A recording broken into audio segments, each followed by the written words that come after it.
काळात 2024च्या इलेक्शनला किती मोठ्या मोठ्या गोष्टी करत होते आणि तत्पूर्वी सांगत होते की मी ते कार सेवक आहे. अरे जी एकाच गोष्टी स्टिकअप राहा ना, कोणती कार सेवकच राहा किंवा हेच राहा, कार सेवक राहू नका असं कोण म्हणतच नाही.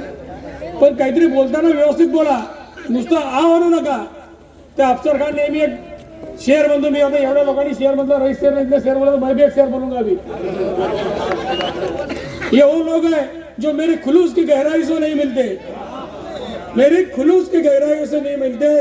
ये झूठे लोग हैं, सच्चाई से नहीं मिलते. सबक देते हैं दुनिया को मोहब्बत का, ईद के दिन सके भाई से नहीं मिलते.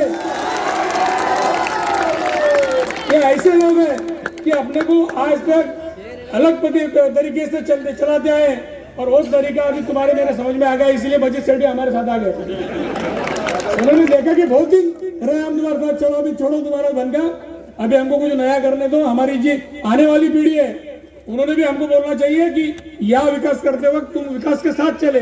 और आज आपण सब विकास के साथ है. माननीय माजी मुख्यमंत्री शिवसेनेचे मुख्य नेते एकनाथ शिंदे साहेब असा नेता महाराष्ट्र राज्याला भेटलेला नाहीये. मी खूप राजकारण बघितलंय, मी पण 30-35 वर्ष राजकारण करतोय, आपल्या सगळ्या मंडळींनी पाहिलेलं आहे.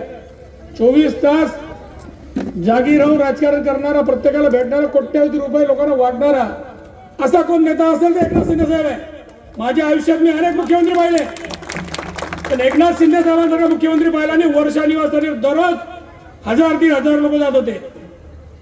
त्याच्यापूर्वीचा बी महाविकास आघाडीचा काल पाहिला मी असगर भाऊ, तेव्हा मी आमदार होतो.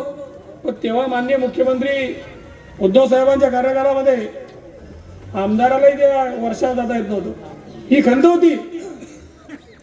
त्या काळात आमच्या 4 लोकांवर खोटा गुन्हा दाखल झाला. त्या काळामध्ये मी इतका फिरलो, पण मला साधी मुख्यमंत्र्यांची भेट मिळत नव्हती. आणि आजची स्थिती अशी आहे की आत्ता फोन लावतोय का शिंदेना, आत्ता बोलणं करून देऊ शकतो आपला, आत्ता बोलणं करून देऊ शकतो. एवढा ऍक्सेस जर एखाद्या मुख्यमंत्र्याचा आहे तो कार्यकर्ता किती टाईट राहील.